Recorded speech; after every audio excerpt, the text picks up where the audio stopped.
Hey, what's up, y'all? My name is Anthony from Bloomfield, New Mexico. You're listening to Alternative Affairs. Alternative Affairs is the best in alternative music talk, news,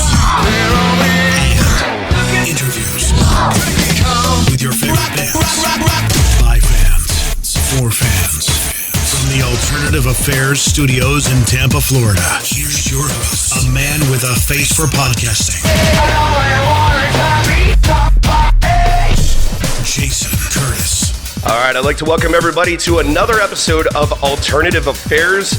Today, we have a very special episode for you. We are here at Ringside Cafe in downtown St. Petersburg, Florida, in front of a lively and excited audience of amazing music fans. How's everybody doing out there? All right. Our special guest today started playing guitar when he was 12 years old. When he's not on tour, he plays a residency in Austin, Texas with Grammy Award-winning drummer Ernie Durawa. He's played with some of the most amazing legends in the music industry, such as the Bellamy Brothers, Ann Womack, Kip Moore, and even the madman himself, Mr. Ted Nugent. If you're a fan of country music, then you've definitely heard this guy's sizzling strings on Wade Bowen's Hold My Beer Volume 1 album, which held the number 4 spot on Billboard's hottest country music albums in 2015.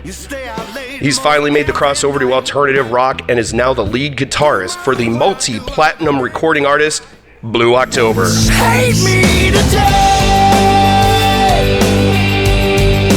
Hate me tomorrow. Hate me for all the things I didn't do for you. Ladies and gentlemen, I would like you all to welcome my good friend, an amazing musician, and just one hell of a happy dude, Mr. Will Knaak. Hello. It's a good introduction. Happy. You like that? Yeah, I'm happy. I hope you're happy. You see how I did that? See what I did there? Thanks for joining us. We'll really appreciate you taking the time to come and talk with us. So let's kick this off, shall we?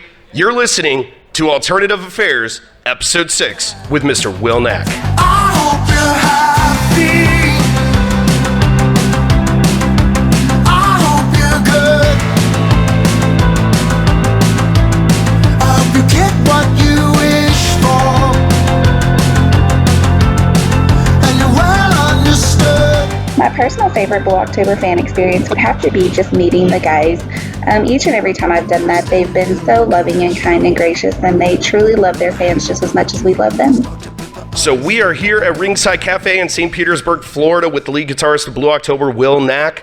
Will, the last time we talked was at the Chicago House of Blues with Matt and Tim Beck. That was an awesome time, too. I love that show. It was on the first leg of the I Hope You're Happy tour. And how have things been since then? Things have been great. Really busy, but great. Just the band's in a better place than they've ever been by their own admissions, and you can just feel the vibe top to bottom. We're great. So I'm just glad to have come here during this time. This year has just flown by, and really looking forward to 2019 as well. I guess the new video came out. That's the first video I appeared in with the band. So Daylight. Yesterday. That was. Now that kind of solidifies you as part of the band now. Like that it was like almost the lock-in. You know, I don't speak from any sense of entitlement, because people can do that and be wrong, but you just get in and do hard work. And I knew coming in it was going to be good. I knew I could deliver a professional aspect because I've done it for so long. I know what my known integers are, but there's always X factors, and it's like, hey, you're going to get along with the guys? How do you vibe? You really can't find that out until you get on a tour bus and go halfway around the world. Or so it all has come together quicker than I could have imagined, and I love the dudes and their families, and we've really bonded musically on and off stage. And if the bond isn't there off stage, it's not going to translate as well on stage. And really, it's just the most fun I've ever had in my life, man. So it's a really healthy environment, and on multiple fronts. So. Dude, that's awesome. I mean, so we've seen how you've absolutely gelled with these guys, so through social media and everything. So explain this new dynamic, this new band family you found.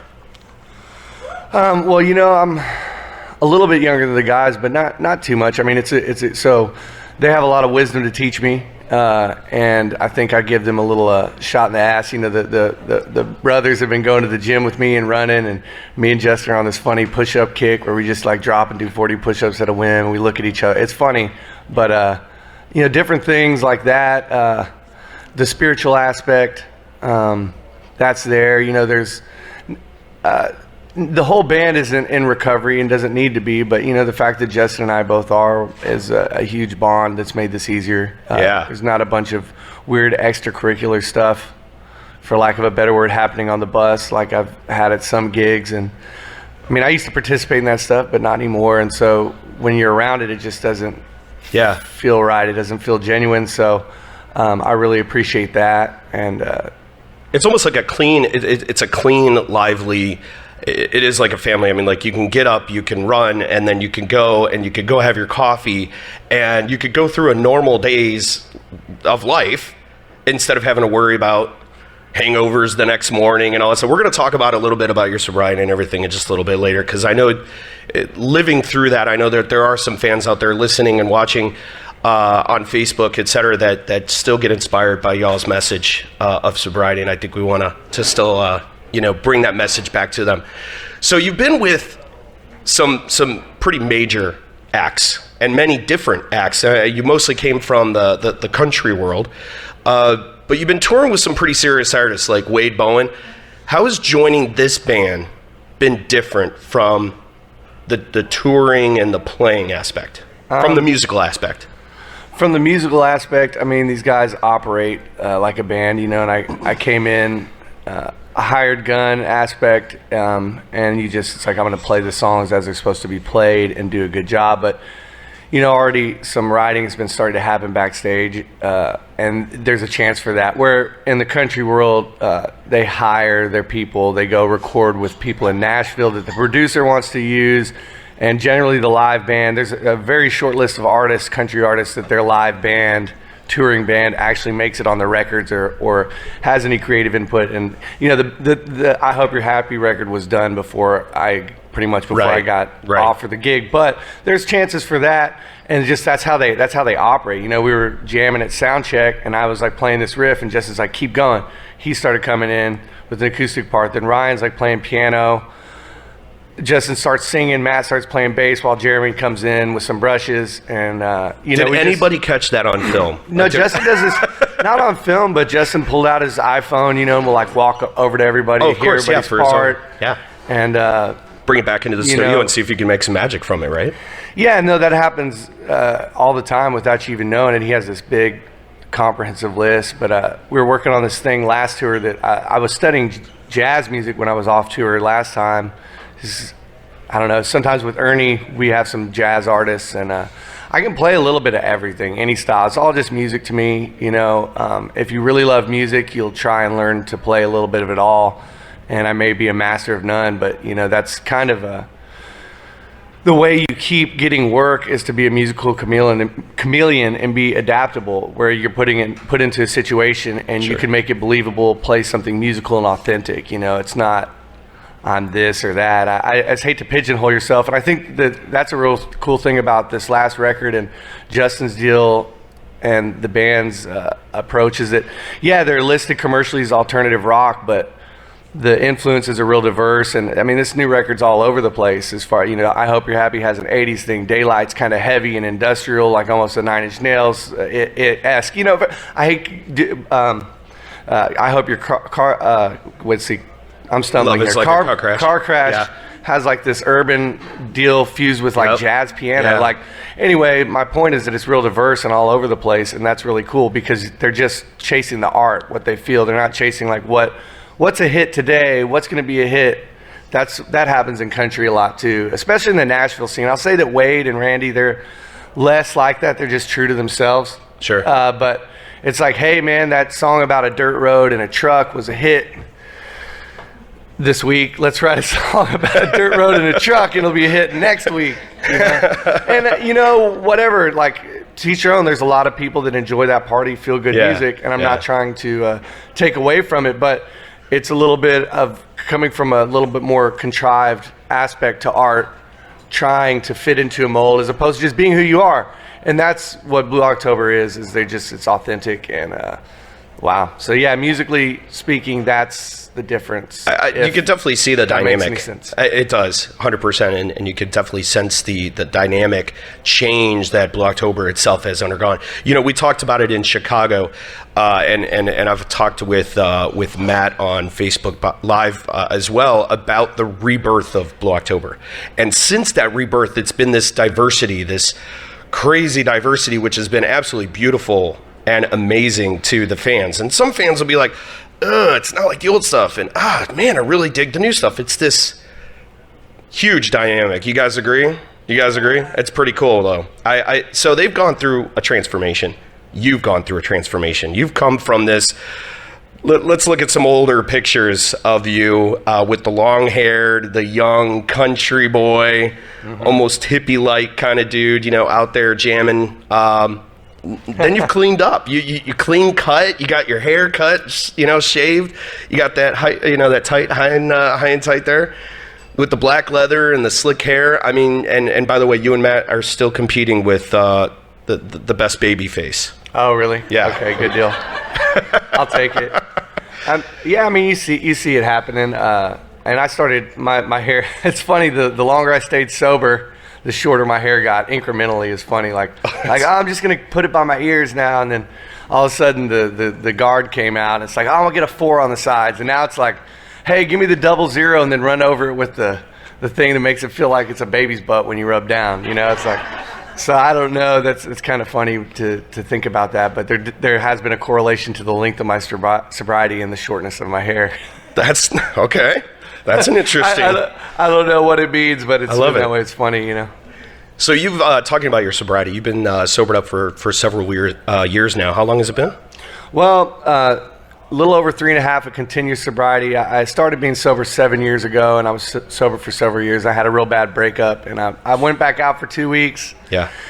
It is what it is. I used to have like a little bit of shame about it, and it is what it is. I learned that obviously that lifestyle isn't going to work for me ever again. You know, it's just, there you go.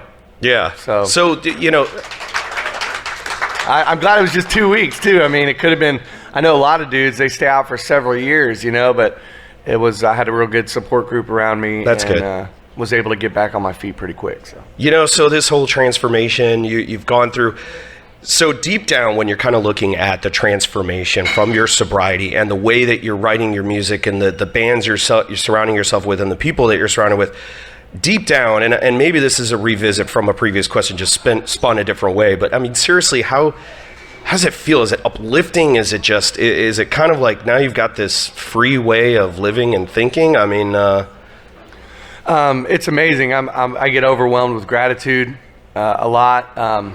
You know, coming from the fact that I'm a human being that deals with anxiety and depression, like my fear will get me like, oh wow, things are really good now. Like now you could really mess it up and lose it, you know. But I'm like, God, that's just my fear, and that's BS, you know. So you do the next right thing, and you honor it, and it keeps getting better. So yeah, I've never been in a better place on multiple fronts. So yeah. Dude, that's awesome. So we're going to take a quick break, and when we return, we're going to be talking about Will's transition from country to alternative rock, and we'll even find out what his favorite cookie is. So stay tuned here on Alternative Affairs. I want to take a break for a minute and let you know of a little project that Alternative Affairs is doing. We're a proud partner with World's Finest Chocolate and the 10 Million Bar Challenge to provide chocolate for healthcare heroes. Buy a box of chocolate for your family, and a box will be donated to our frontline workers. There is no sweeter way to say thank you to the amazing doctors, nurses, and emergency first responders than a chocolate bar on a tough day. Go to www.wfchealthcareheroes.com and use the promo code ALTAFFAIRS at checkout. They now include a double donation option if you wish to even donate your own box of chocolate. Here's how it all works. Buy a box of chocolates online. They'll be sent to you, and then a second box will be donated. Shipping is all included in the price. Your box will be delivered via FedEx safely to your home. Then, help spread the message. use the hashtags 10 million bar challenge and Alt Affairs Cares, along with the link to the website, www.wfchealthcareheroes.com. Don't forget to mention Alt Affairs as the promo code. By getting the message out, you are helping make a huge difference and put a smile on a healthcare worker's face. My name is Stacy Boudreau from Benton, Arkansas, and we're listening to Blue October's Will Knaak on Alternative Affairs. All right, thanks, guys. You guys having a good time? Yeah? All right.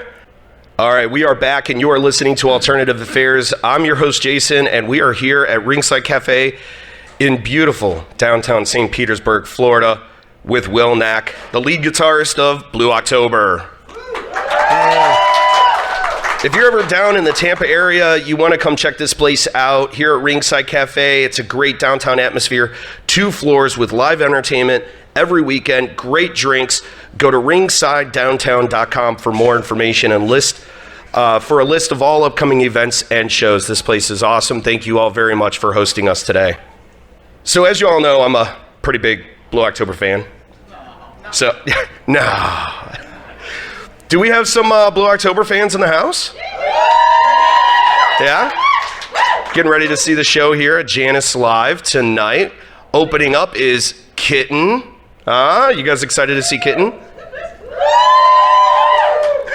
Well, you've got to, so Will, you got to let us in on some of the inside stuff here. Okay. Right, so we watch things, we're all going to religiously, right? We're at all the shows.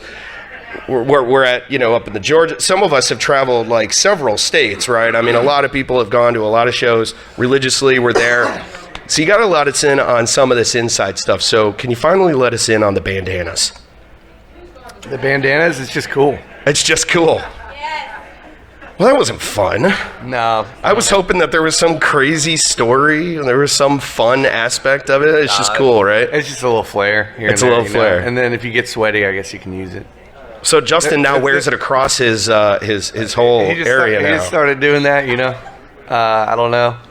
That's what's happening right now. That's what's a lot of things just happen, and I use it in very other reasons, but I really can't disclose, So I tried to get this out of you guys in Chicago, and you guys were like, yeah, it's just cool. The look went around, and I was like, what? All right, so there's more to it, but you guys won't share, maybe? I don't know, but hopefully one day we'll find out. It's a cool thing. It's a cool flair thing. Everybody does it. It's awesome. One of the other things is everybody is dying to find out what's up with the baby horse. Well, baby horse. It's like, hey, there's a new knock joke. Baby horse? Knock knock. Who's there? Buh. Buh who? Baby horse. No, it's man, we just like beat jokes like we like a dead horse, literally. So, but dead baby horse. But we were in Indianapolis. We played. And we had an off day, and we were by the stadium. And Matt's like, man, we need that team. Like, they have a really scary mascot. It's like they're the Colts, right? It's like little baby horses. It's really, that's it. Sorry. I wish it was like cooler or funnier than that. And then we just all started saying it. And then when we say it, we crack up. And then I'm kind of like a little baby horse. And, Matt was a zombie horse for Halloween. And he sent a video of him saying baby horse in a zombie horse outfit. I don't know. Sorry, there you go. That's it. Well, you are the baby of the group, right? So. Yeah, but no, everybody's a little bit of a baby horse, but I don't know. Yeah, it's the Colts.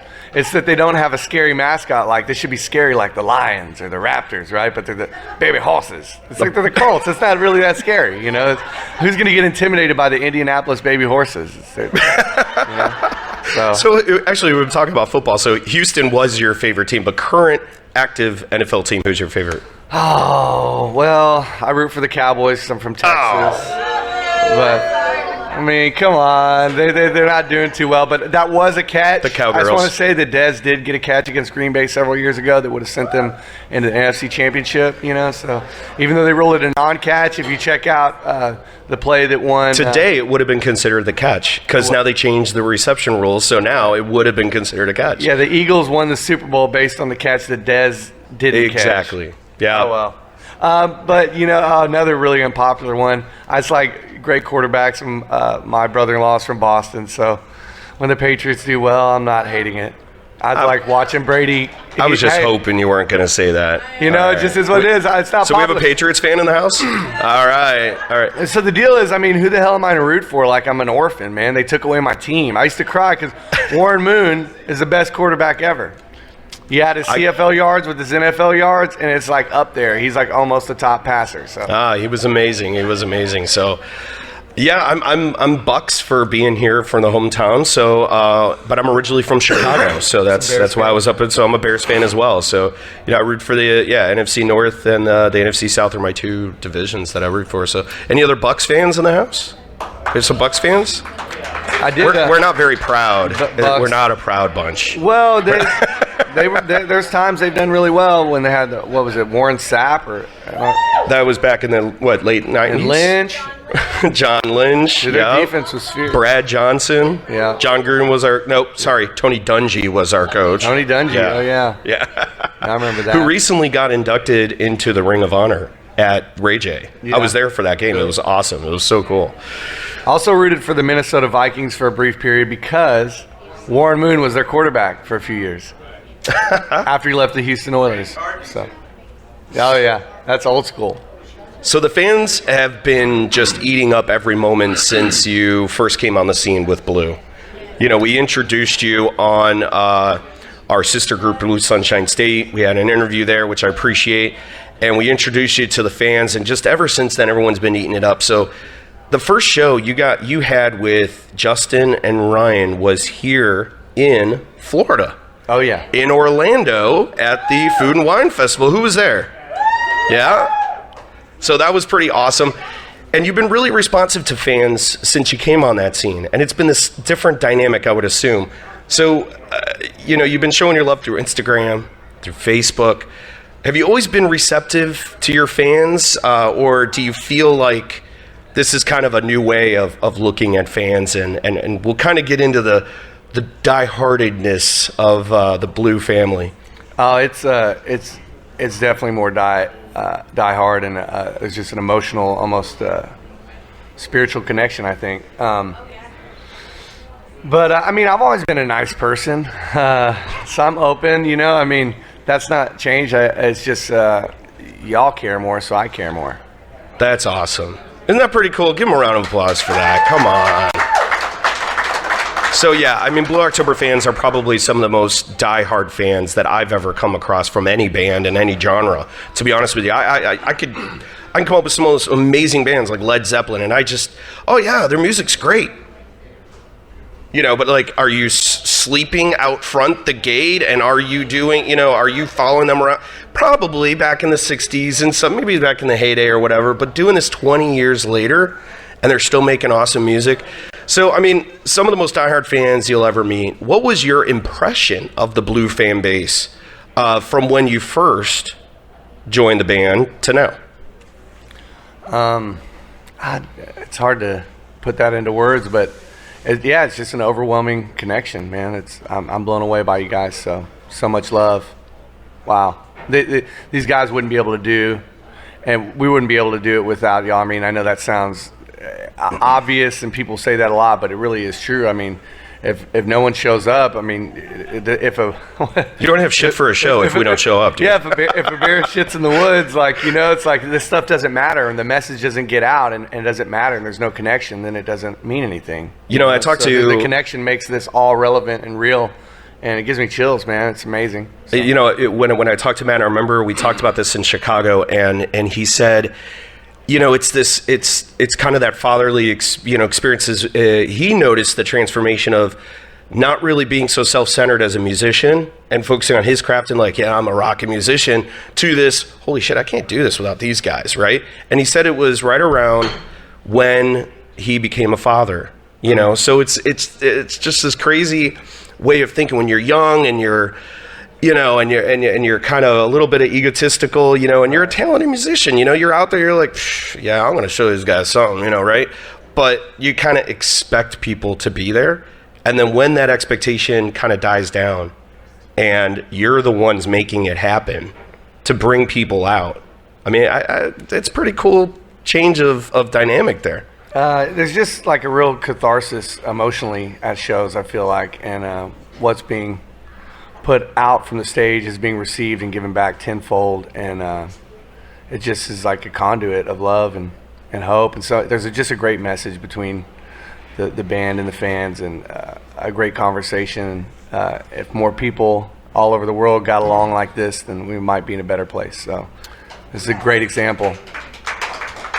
That's a pretty powerful message, and I think all of you guys have been giving some pretty sizable messages through your journey together, and I appreciate that, along with the rest of the fans, I'm sure. So besides playing on tour and on albums with some of the most amazing artists like Wade Bowen and Ann Womack and Ted Nugent, you've had your own solo career. Yeah. Oh, yeah. Tell us a little bit more about your music, man. Man, I've always played guitar for other people wherever I could make a living. And so, but I write songs too and do that. And I've done some gigs in Austin. I started like my own band. I was like 15 or 16 and had a residency at the Hole in the Wall every week, which is down on the campus. And it's just something now that I do for the sake of art. I have these different things. I did this Only Open Road record a little while back that it's kind of, I guess you could say, Americana, because it has a little bit of everything, which you can see all my influences from blues stuff to something that sounds more alternative, something that sounds more country, to something that's R&B. It's just all over the map. So, and then I did this Knaak Attack record, which Knaak that Attack. was with the dudes I was playing with when I was a teenager, and it's kind of like it's a trio. So the Hendrix, ZZ Top, Zeppelin is like a trio with a singer. Because it's just three instruments, but that Cream, Eric Clapton's Cream, that era of guitar playing that I was listening to in the late 60s, I guess early 70s, and our take on that sort of stuff, what we were doing, that's what that represented. And I have another something, I'm blanking on the name right now, but that was just for a buddy of mine that does, we played together in a band that was managed by Bill Ham, who managed ZZ Top. He produced and managed them. And that guy, when I was 20, kind of took me out of playing barrooms. He was developing this artist, Angela Peterson, who I don't know what she's up to now, but we were opening up for Brad Paisley and Toby Keith and all these big. I just went from playing barrooms at 19 to playing arenas at 20. And he always liked me with long hair, looking like a cowboy. So he's sort of to blame for some of the early look. He's like, "That's your look." Anyway, me and Chris decided to make a record. We were emailing tracks around. Why can't I remember the freaking name? Anyway, somebody do a Google search real quick. One of those songs you just got put on hold for a possible placement, but that's what Chris does now. He develops video games and makes music for films. He just got something in the Addicted to Porn documentary that James Hetfield narrates, and some other things, something else went to cable, I can't remember, but so I just I want to make an acoustic record next, I think, solo wise, just because it's easy. It's just me, and maybe I'll flesh it out more, because you can always take, if you get a good acoustic performance, that's like how you would start a record anyway. If you weren't going to record live with a band, is you got to get a take of the song, the structure. That would be the demo, right? So I might just take the demo approach and be like, well, this is my voice and a guitar, so you beat me to the punch there. Or piano, or whatever instrument I wrote it on. If I wrote it on dobro, if I wrote it on banjo, if I wrote it on piano, I'd play the song on that instrument, but just a vocal and a piano, a vocal and an instrument. No, it's still early. I've only had 1 cup of coffee, so you beat me to the punch, because I wanted to ask you what more solo stuff we're going to hear. So we've got an acoustic album, full album, or just a couple of singles? Are you going to do an EP? What are you doing? I don't know. I've just been kind of like playing through songs, writing songs, and compiling things. Right now I'm just like in Blue October mode, really thinking about making this stuff happen and doing this right. But I'll know when it's the right time, and it will happen. And I have thought about, like, do you go in there and just do it all at once, or you just pick a couple songs and get them really right, or I don't want to overthink it. That's it. It's just like, if you were to be in a room with me and I was to play you a song, that's what I want it to sound like. Other than that, later you can flesh it out and do another record, but I just don't want to overthink about it. Just get it, put it out, and move on to the next song. that art, if you don't put it out, you can kind of get clogged back, and it's like you need to release it to move on to whatever the next space is to create. So how far do you feel like this Blue October wave is going to go? Do you think you're gonna ride this as long as possible? You feel like right now it's pretty indefinite? Yeah, man. I've been around the block and played with so many different people. You just know when you find a really great situation. And I always had a sense that, from other things, I'm like, well, this is only going to last this long because this is the duration of the job, or I am going to grow out of this, and this isn't home. And I feel like this is. And, you just have to do the right thing every day and honor it and help cultivate it. But, it's overwhelming in that regard. I have no reason to leave, and I'm not going to do anything stupid. Love it. God bless. If I don't wind up in Amsterdam strung out on heroin. Let's not do that. But I'm just saying, like, I'm sober, so, and I play with a sober dude, so, like, that's even better. The chances of doing that are pretty slim, pretty slim. You can't ever take your sobriety for granted, I guess is my point, and I'm not God. I can't say what the future holds, but, I'm really happy. Everyone's really happy, so if it ain't broke, don't fix it, I think that's awesome, because I was just signaling to the crowd, because we're gonna keep you, man. We're gonna keep you. So everybody agree? Yes. We keep them. All right. I appreciate y'all dig it. And I've just seen a lot of positive outreach. My brother made me aware of maybe 4 negative comments of when I first joined the band. Like, whatever. You can't please everybody. No, I'm not CB, but. No one is. We're just who we are. I'm just me, and I'm doing the best I can. And in general, all y'all have been so just embraced me, and I really appreciate that. So I'm going to give it back to you as much as I can. So we do have a treat for you all. Will is going to grace us with one of his original songs. Would you like to hear him play? Okay. All right, guys. Without further ado, I give you Will Knaak. Okay, so this is actually a song that I wrote after I was having some issues with drugs, and it affected a relationship, and it's kind of an apology and amends song. So it's a little bit of an R&B song, I guess.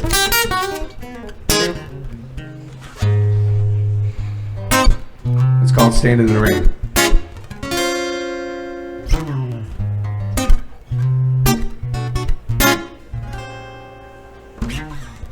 I heard you've been so lonely, baby, 'cause I've been so cold. I heard you're tired of walking down this road. I never meant to hurt you. I never meant to let you fall. I never even meant to break your heart at all.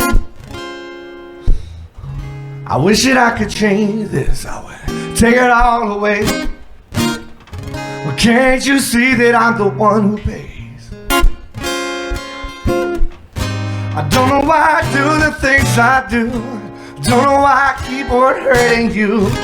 As I hear my heart just break in two. I know, love, you and me are through. Suffer from bad times filled with pain. When I left you standing in the rain. If I had it all to do again, I know it would not be the same.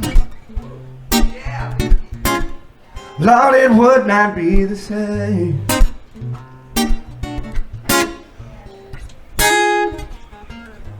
Wondering where we go from here. Now that I'm running blind. I guess it's time we leave this all behind. Don't you worry, baby. Darling, don't you cry. Just call my name and I'll be by your side. And keep on believing. Don't give in. Girl, I swear that I'll be back again. I don't know why I do the things I do. I don't know why I keep on hurting you. As I hear my heart just break in two, I know that you and me are through. Suffer for the bad times filled with pain. When I left you standing in the rain. If I had it all to do again, I know it would not be the same. And it would not be the same.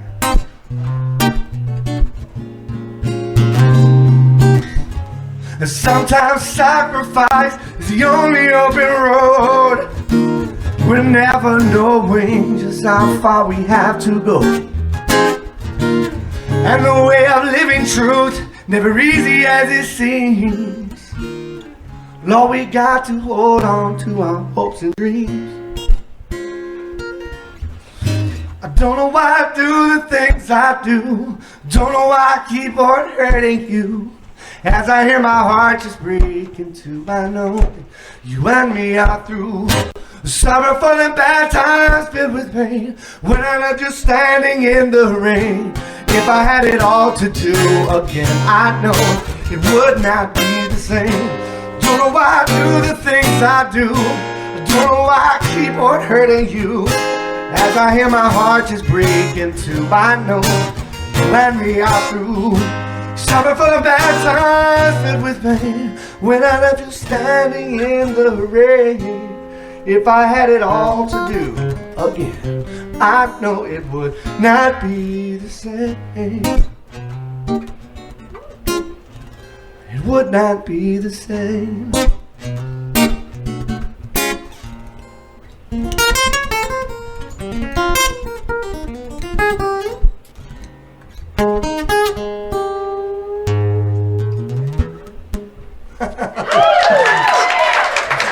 There we go.